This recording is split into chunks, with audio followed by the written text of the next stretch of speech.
भूख, ये शब्द क्यों कहा बताऊंगा, पहले सुनिए।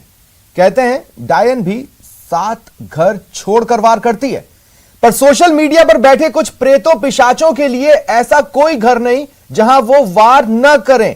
न मौका देखते हैं न दस्तूर, भूख भरपूर, इसलिए मातम हो या मरसिया खुराक पूरी उठाएंगे। नमस्कार, स्वागत है आप सभी का, आपके साथ मैं हूं स्वप्निल। कल हुए MI-17 क्रैश में जान गंवाने वाले देश के वीरों को न्यूज 18 राजस्थान सलाम करता है, उनकी सेवा के लिए शुक्रिया कहता है और साथ ही सवाल उठाता है देश के उन नाशुक्रों पर जिन्होंने अपना नाम चमकाने की भूख में, अपना काम निकालने की भूख में और अपने मतलब के लिए ईमान तक बेचकर मौका भुनाने की भूख में सोशल मीडिया पर देश के दुख पर नमक छिड़का। आज चर्चा उन्हीं लोगों की। पहले यह रिपोर्ट।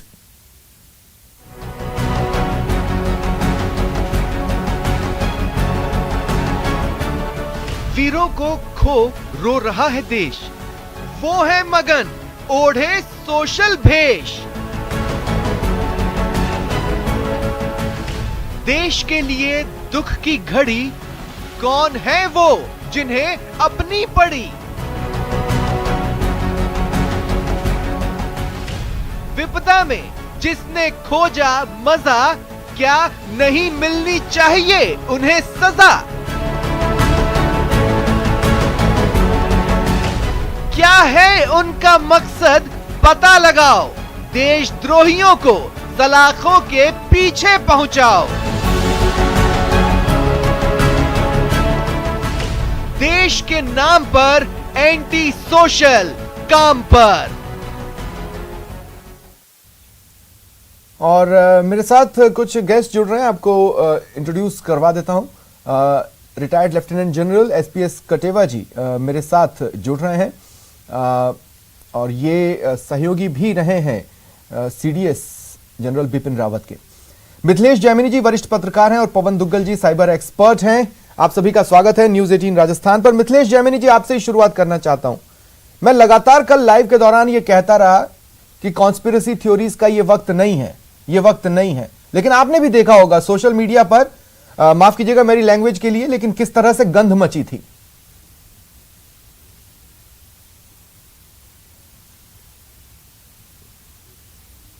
देखिए स्वप्निल जी, सबसे पहले तो देश के महान सपूतों को श्रद्धा सुमन अर्पित करते हुए उन गद्दारों को बेनकाब करने की जरूरत है। लेकिन सबसे इंपॉर्टेंट चीज है कि कहीं ना कहीं हमारा जो एजुकेशन सिस्टम है, जो हमारा एजुकेशन कैरिकुलम है, उसमें राष्ट्रवाद स्कूली शिक्षा में शामिल नहीं है। अगर जापान और दूसरी कंट्रीज से हम तुलना की जाए तो वहां बच्चे को जन्म घुट्टी के साथ साथ राष्ट्रवाद की घुट्टी पिलाई जाती है, मॉरल इंटीग्रिटी पढ़ाई जाती है। लेकिन हमारे यहाँ केवल उदर पूर्ति की शिक्षा देने का जो एक तमाशा चल रहा है, उसका नतीजा कल सोशल मीडिया पे देखा। और तमाम जो मादरे हिंद से, जो इस मुल्क से दिल से प्यार करते हैं, वो शर्मसार हो गए कि किस तरीके के लोग हमारे मुल्क में रहते हैं। लेकिन कुछ चीजें तो हम सोसाइटी से सीख लेते हैं। अगर बगल के घर में मातम हो तो अपने घर से आवाज तक नहीं निकलती, और यहां पर तो देश में मातम था। ये पूरे देश में मातम था। ये हमारे लिए, सबके लिए सोचनीय विषय है। हमारा इमोशनल क्वोशिएंट, जो हमारा भावात्मक लगाव है मादरे हिंद से, मुल्क से जो लगाव होना चाहिए, वो घट रहा है। वो सबके लिए चिंता का विषय है कि हमारी युवा पीढ़ी जो सोशल मीडिया पर, टीवी पर, अपना सोशल मीडिया पर बहुत सारा टाइम गुजारती है, ट्विटर, फेसबुक और इंस्टाग्राम, वो ये भूल गई कि हमारा देश के प्रति क्या ड्यूटी है। हमारे प्रधानमंत्री नरेंद्र मोदी ने जब 26 जनवरी को उद्घोषण किया था लाल किला से, तो उन्होंने कहा था कि हमें हमारे जो संविधान ने का अधिकार दिए, उनके साथ दायित्व भी है, ड्यूटीज भी है। उन ड्यूटीज को भूल गए। आज जरूरत है कि हमारे संविधान का जो मूल स्वरूप है, उससे हमारी युवा पीढ़ी रूबरू हो।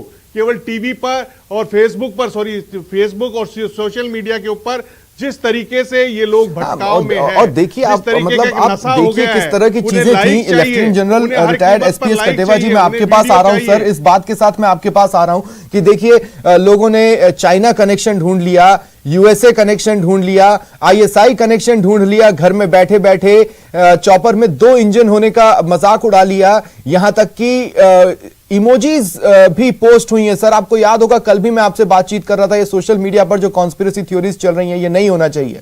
सर स्वपन जी, जैसे कि कल से सोशल मीडिया के ऊपर सीडीएस और उनके साथ 12 और लोग जो जिन्होंने शहादत दी है, उसके ऊपर दुख प्रकट करने की बजाय कुछ एक ऐसे तत्व जिसको मैं अभी असामाजिक बोलने में मुझे कोई शर्म नहीं आएगी, उनका मजाक उड़ा रहे हैं।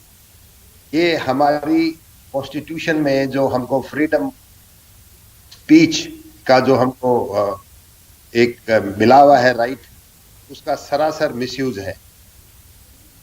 जनरल रावत एक बहुत ही दिलेर, बहुत ही कमिटेड, और उनका ये motto nation first always and every time. ऐसे एक इंसान, ऐसे एक जाबाज ऑफिसर जिनकी शहादत, जिनकी मौत हुई एक हेलीकॉप्टर एक्सीडेंट में, उसको पूरा देश और पूरी दुनिया की आर्मीज उसमें दुख मना रही थी। और हमारे में से कुछ एक लोग जिन्हें राष्ट्रवाद के नाम पर सर विश्वास मानिएगा, कुछ चीजें तो मैं स्क्रीन पर ला भी नहीं सकता। मैं कल भी दुखी था और ज्यादा दुख के साथ इस बात को कह रहा था कि ये सोशल मीडिया पर जो आप लोग कर रहे हैं वो ठीक नहीं है। मैं आपसे अपील करता हूं, बार बार अपील करता हूं कि इसको ना करें। आज भी जब मैं सुबह उठा, टाइमलाइन भरी पड़ी है, कई चीजें मैं स्क्रीन पर दिखा नहीं सकता, हमारे अपने नियम है, लेकिन जो मन की भावना है वो बताने के लिए भी हमारे टीवी न्यूज इंडस्ट्री के जो नियम बने हुए हैं वो आड़े आ जाते हैं। लेकिन मैं कहना चाहता हूं, एक खास शब्द यूज किया गया, कर्मा। क्या कर्मा? बिपिन रावत जी का कर्म था देश के प्रति सेवा, जो उन्होंने निभाई। किस कर्मा की बात कर रहे थे लोग? आप ज्यादा बेहतर तरीके से बता पाएंगे सर। वो कुछ एक डिसग्रंटेड लोग होंगे जिन्होंने ये सोचा होगा कि बिपिन रावत साहब ने अपने ड्यूटी के दौरान सही चीज को सही बताया और किसी के साथ भेदभाव नहीं किया। उनके इस कार्रवाई से कुछ एक लोगों को कुछ छोटा मोटा नुकसान हुआ होगा, और उस नुकसान को वो सिर्फ अपनी गलती नहीं मानकर जनरल रावत के एक्शन के ऊपर उसको जिम्मेवारी दे रहे हैं।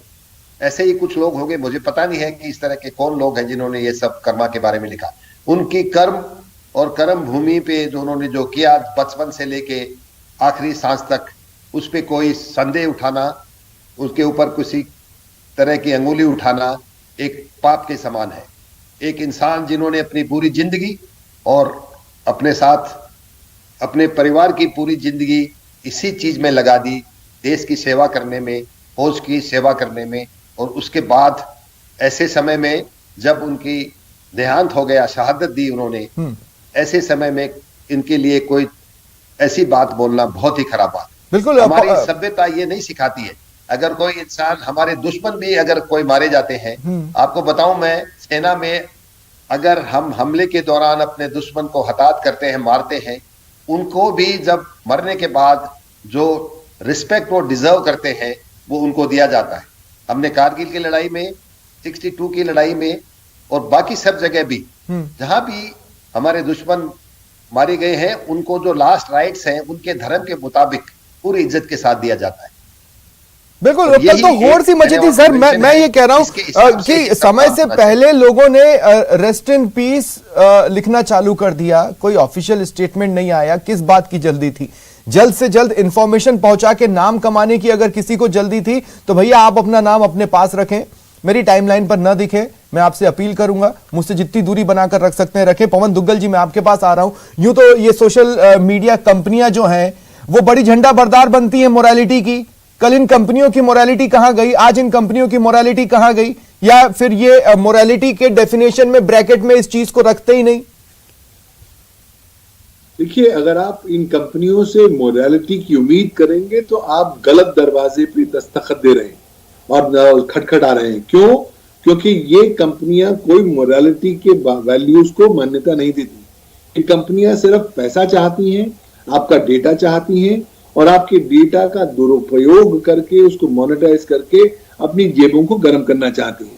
तो उन कंपनियों से या पत्थरों से उम्मीद नहीं की जानी चाहिए। नहीं, लेकिन सर मोरालिटी के नाम पे कुछ अकाउंट सस्पेंड किए जाते हैं। कल किसी का भी अकाउंट सस्पेंड होते नहीं देखा हमने। मोरालिटी का कोई ग्राउंड ही नहीं है कि आप अकाउंट सस्पेंड कर सकते हैं।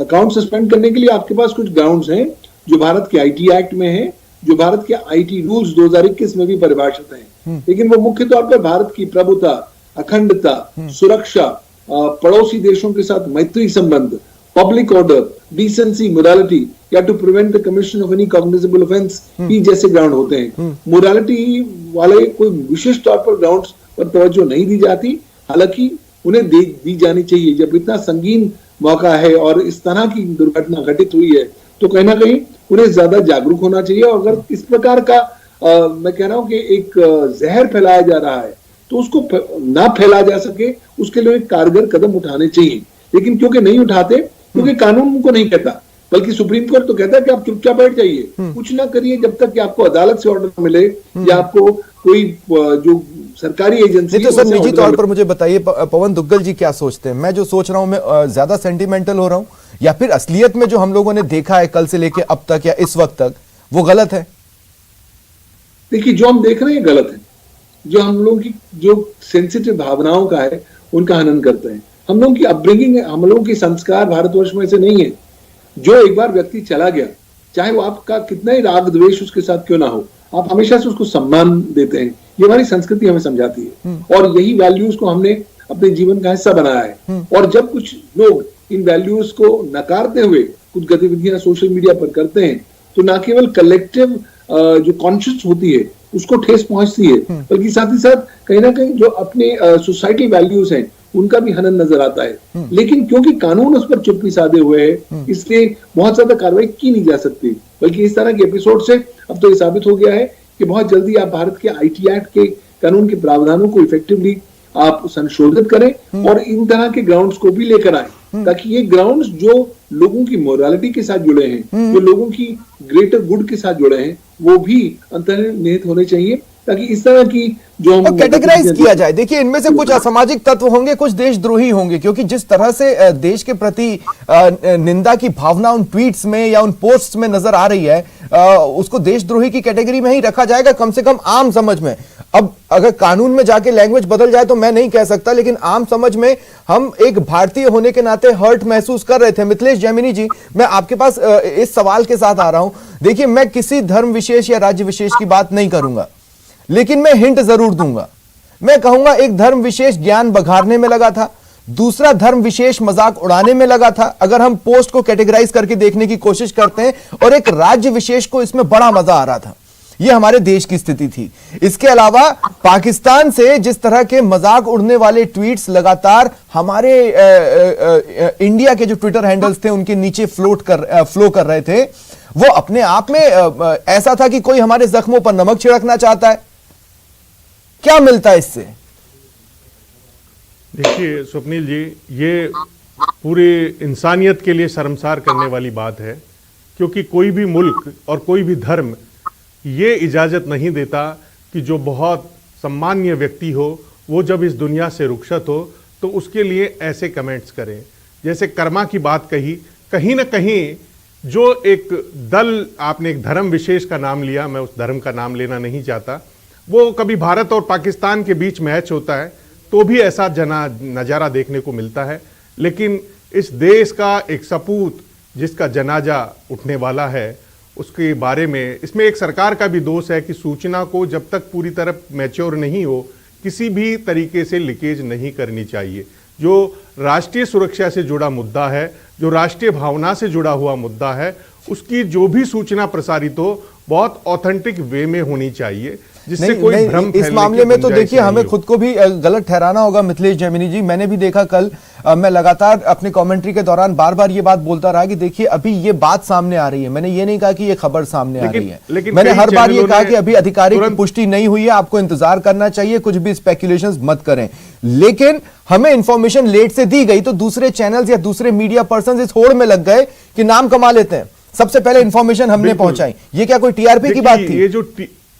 ये जो टीआरपी और लाइक, आज की यंग जनरेशन को सोशल मीडिया पर लाइक चाहिए, उसको फैन फॉलोइंग चाहिए, एक साइको फीवर हो चुका है। और ये साइको फीवर किसी भी लेवल पे है। अगर आप देखेंगे तो ऐसे वीडियोस डालते हैं लोग, खुद के अपने बेडरूम तक के वीडियो डालने लग गए। तो मानसिकता को रोकने की जरूरत है, जो आज सोशल मीडिया पर कहीं न कहीं कंट्रोल करने की जरूरत है। आर्टिकल 19A जो फ्रीडम ऑफ स्पीच देता है, उसके आधार पर संविधान की बातें की जा सकती है, न्यायालय की बात की जा सकती है। लेकिन जो मुल्क का सपूत है, जिसने इस मुल्क को बड़ी अहम अपनी पूरी जिंदगी में, जो अभी बता रहे थे कर्नल साहब, पूरी ईमानदारी से निर्वहन किया, उस व्यक्ति के लिए अगर देश का कोई बंदा जिसने इस भारत की धरती पर जन्म लिया है और वो ऐसा कमेंट्स करे, तो ये निश्चित रूप से हमारी संवैधानिक व्यवस्था पर बहुत बड़ा सवालिया निशान है और इस पर रोक लगाने के लिए कोई पुख्ता इंतजाम होने चाहिए। जब संविधान में इतने संशोधन हो सकते हैं, तो जो फौजी हैं, जो सरहदों पर अपनी जान गंवाकर हम सब लोगों को सुरक्षा कर रहे हैं, उनका ऊपर टिप्पणी करने वालों को जेलों में डाला जाना चाहिए, उन्हें बेनकाब किया जाना चाहिए, जिससे ये नई पीढ़ी को ये मैसेज जाए कि हमारे लिए मुल्क बहुत इंपॉर्टेंट है। वर्दी देखते ही सम्मान करते हैं, हमारे बिहेवियर में एक सम्मान का भाव आता है। कटेवा सर, मैं आपके पास आ रहा हूं। वर्दी देखते ही एक सम्मान का भाव हमारे पास आता है, लेकिन आप देखिए क्या आर्मी हो या इंडियन एयर फोर्स हो या फिर नेवी हो, लेकिन कोई भी ऐसे फालतू लोगों को मुंह नहीं लगाता, ऐसे फालतू लोगों को जवाब देना जरूरी नहीं समझता, और यही बता देता है कि आर्मी, इंडियन एयर फोर्स और नेवी कैसे इन लोगों से इतना ऊपर है कि ये लोग समझ भी नहीं सकते। लेकिन इसी बात को कहीं इन लोगों ने सॉफ्ट टारगेट तो नहीं मान लिया है कि सॉफ्ट टारगेट करना आसान है, वो पलट के जवाब तो देंगे नहीं। कटेवा सर, देखिए, इस देश की जनता आर्म फोर्सेस से बहुत प्यार करती है और आर्म फोर्सेस का देश प्रेम इतना ज्यादा है, कूट कूट करके भरा हुआ है कि, और ये चीजें हमारी जनता समझती है, प्रजा सारे के सारे देशवासी इस बात को समझते हैं। कुछ चंद एक लोग हैं जो इस तरह के कमेंट पास करते हैं और उनको वापस जवाब देना आर्मी इसको अप्रोप्रिएट नहीं समझती है, क्योंकि वो अपने काम और अपनी जो इम्पोर्टेंट चीजें हैं उनको छोड़ करके ऐसे लोग, चंद एक लोग जो मजाक उड़ा रहे हैं या इस तरह के उल्टे पुल्टे कमेंट लिख रहे हैं, उनको जवाब देने का कोई औचित्य नहीं है, क्योंकि फिर वो तू मैं की लड़ाई करना। एक हिंदी में कहावत है, हाथी चलता रहता है और कुत्ते भौंकते रहते हैं। तो बहुत बढ़िया सर, इस काम बिल्कुल सही बात है, हाथी चलता रहता है और कुत्ते भौंकते रहते हैं। कल दरअसल कुत्ते ही भौंक रहे थे। लेकिन फिर भी मैं पूछना चाहता हूं, देखिए इस तरह के फालतू के ट्वीट से आर्मी, एयरफोर्स, नेवी का मनोबल तो नहीं टूटेगा, लेकिन क्या हर्ट महसूस होता है?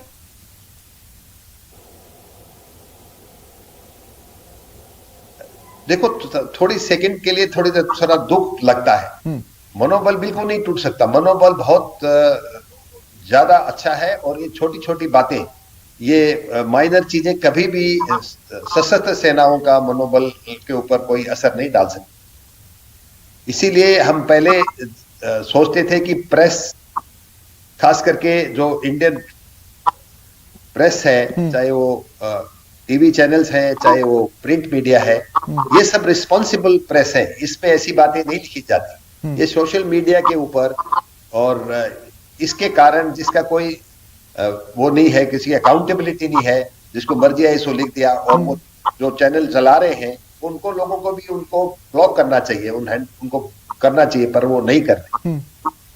बिल्कुल, और इसीलिए देखिए ये टॉपिक हो सकता है कि कुछ लोग मुझसे ये पूछे, व्यक्तिगत तौर पे पूछेंगे तो मैं उन्हें जवाब भी दूंगा। पवन दुग्गल जी, मैं आपके पास आ रहा हूं। मैं ये कहना चाहता हूं, हो सकता है कुछ लोगों को ये लगे कि भाई आज इस टॉपिक पर डिस्कशन की जरूरत नहीं थी, लेकिन मैं कहता हूं आज ही इस टॉपिक पर डिस्कशन की जरूरत थी, क्योंकि सही मायने में हम श्रद्धांजलि देना चाहते हैं उन वीरों को। पवन दुग्गल जी, हाल ही में ट्विटर, फेसबुक और तमाम सोशल मीडिया प्लेटफॉर्म्स पर नकेल कसने की एक कोशिश केंद्र की तरफ से हुई। एक हद तक वो कोशिश सफल भी हुई, लेकिन वो एक हद तक ही हुई है, उससे ज्यादा नहीं हुई है। मैं ये पूछना चाहता हूं कि क्या उस कोशिश में भी ये पोर्शन जिसको आज हम महसूस कर रहे हैं, जो आज हमें खटक रहा है, वो था, या अभी ये पोर्शन नीति बनाने वालों की जहन में भी नहीं आया?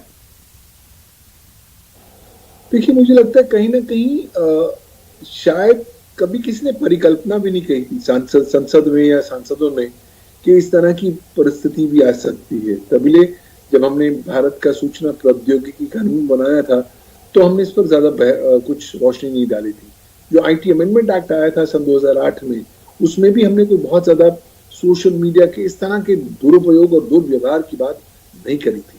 लेकिन अब इस तरह की एपिसोड सामने आए हैं, ये लर्निंग्स होती हैं, वेकअप कॉल होता है राष्ट्र के नाते कि देखिए राष्ट्र की सद्भावना को, राष्ट्र की पीस और हार्मनी को कहीं ना कहीं डिस्टर्ब करने के लिए बहुत से स्टेट या नॉन स्टेट एक्टर्स बैठे हुए हैं और उनकी जो गतिविधियां हैं उन पर नकेल कसना जरूरी है। और वो तभी कसा जा सकता है जब आप विशिष्ट तौर पर प्रावधान लेकर आए, इंसिस्ट करें कि ये जो सर्विस प्रोवाइडर्स हैं, सोशल मीडिया प्लेटफॉर्म्स हैं, वो प्रोएक्टिवली कदम उठाएं ताकि इस तरह की गतिविधियां लेकिन ना हो। तब आपको नहीं लगता कि सारी चीजें बार बार कोर्ट की दहलीज पर पहुंचेंगी और बात आकर रुकेगी राइट्स पर? मैं कह रहा हूं कि ड्यूटीज को एनफोर्स करने की जरूरत है।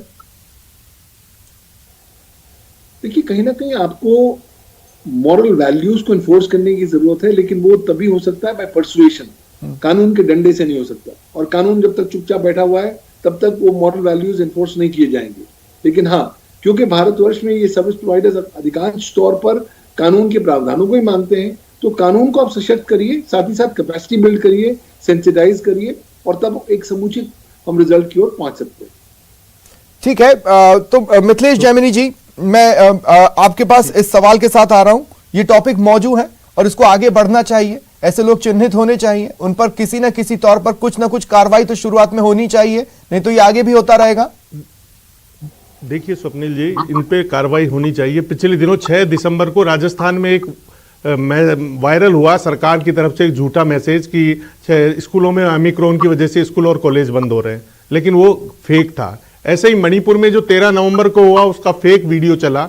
ऐसे ही जो हमारे विपिन रावत जी का जो हादसा हुआ उसका जो वीडियो चल रहा है उसकी हकीकत मालूम की तो वो पता चलता है कि सीरिया के इदलिब शहर में हाई फ्लाई एक वीडियो है उससे चल रहा है। तो जो ऐसे लोग हैं जिन्होंने ये काम कर रहे हैं, चाहे सरकार की तरफ से सबको पता है कि पहला किसने मैसेज किया। जब ये लोग किसी का फोन ट्रेस कर सकते हैं, तो जो सबसे पहले जिसने मैसेज क्रिएट किया, जिसने सोसाइटी में नेगेटिविटी क्रिएट की, वो दोषी है। अगर किसी भी व्यक्ति को, भारत के किसी नागरिक को मानसिक रूप से धर्म, जाति या राष्ट्र के नाम पर, बौद्धिक बहस नहीं थी, ये आम लोगों की बात थी। आम लोग भी इस बात को सोच रहे हैं और मेजॉरिटी में सोच रहे हैं। और ये मेजॉरिटी मैं आपको बता दूं कि ऑलमोस्ट 98-99% तक जा रही है, जिनके दिमाग में ये बात खटका था, जो चाहते थे इस तरह की डिबेट्स हो, जो चाहते थे, ये आम समझ की बात थी। मुझे पूरी उम्मीद है अगर आप भी सुन रहे होंगे और इन बातों को समझ रहे हैं तो हो सकता है आप भी इस बात से सहमत हों कि ऐसे लोगों को सलाखों के पीछे होना चाहिए। बहुत बहुत शुक्रिया आप तीनों का और हमें, मेरे तमाम दर्शकों का मेरे साथ जुड़ने के लिए। फिलहाल इतना ही, नमस्कार।